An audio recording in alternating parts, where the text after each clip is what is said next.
حامدا ومصليا أما بعد فأعوذ بالله من الشيطان الرجيم بسم الله الرحمن الرحيم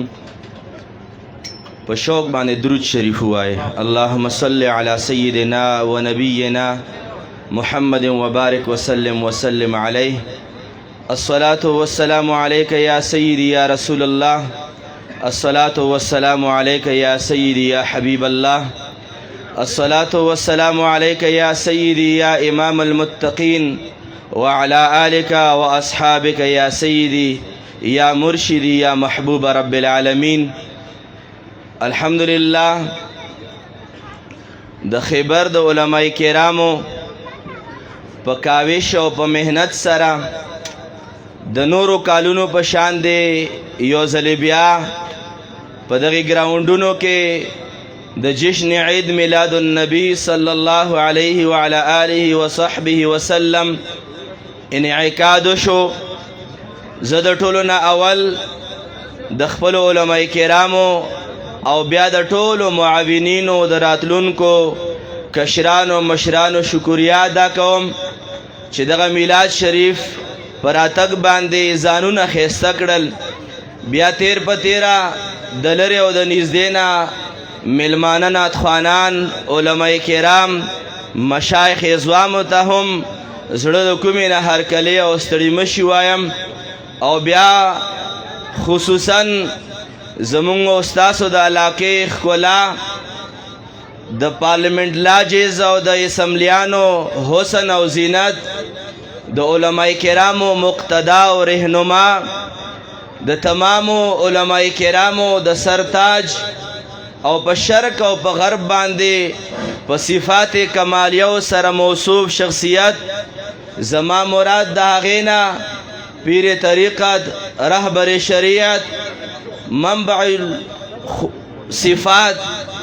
جناب حضرت علامہ مولانا ڈاکٹر نور الحق القادری صاحب دامت برکاتهم العالیہ چې دوی مبارکانو زمونږ سره ملګرتیا مرسته او د هغوی مبارکانو قیادت په علمي میدان باندې په روحاني میدان باندې او په سیاسي میدان باندې د دوی سرپرستی زمونږ د سر د پاسه ده. هغوی مبارکانو ته زه د خیبر علماء کرامو د خیبر مشرانو کشرانو عقیدتمندو طرف نه هغوی ته د زړه د کومې نه زړه په اخلاص باندې او په فخر باندې هغوی ته ستړي مشي او هرکلی وایم. الحمدلله دلته چې کم علماء کرامو دلته محنت وکړو کوشش وکړو او دغه لوی اجتماع جوړه کو میلاد النبی صلی الله علیه وعلى آله وصحبه وسلم په صورت کې انعقاد کو.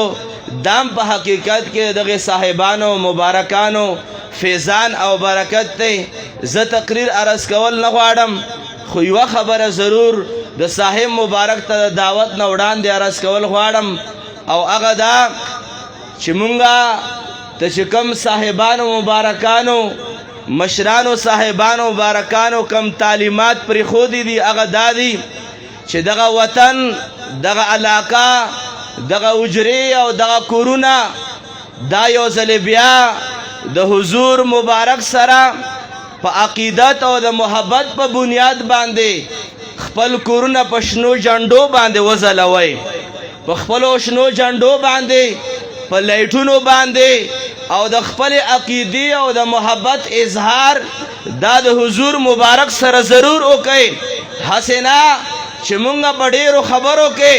د خپل عقیدې نه په بل طرف باندې لاړ نه شو. هسې نه چې په مختلفو د جنډو لګولو په تصور کې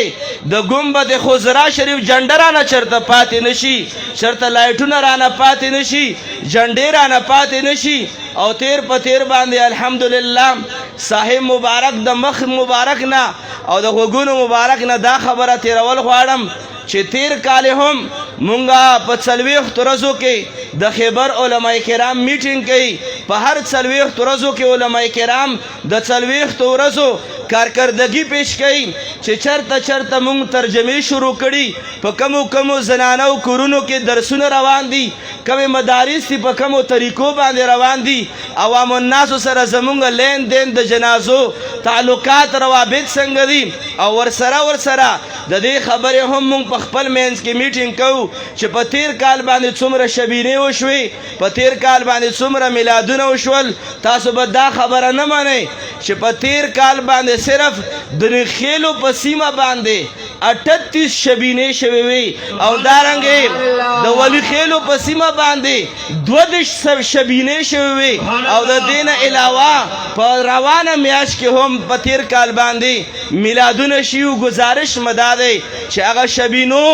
او د هغه میلادونو چې کومه تر تازگی ده دا به ان شاء الله روا دواوي او موږ سره صاحبانو مبارکانو دعا هم وي ملګرتیا هم وي او د دوی سرپرستی به هم وي او دغه ټولو میلادونو د شبینو برکت دا دی چې دغه قومي میلاد کامیاب شي الله کریم دی په خپل علی بارگاه کې قبول او منظور فرمایي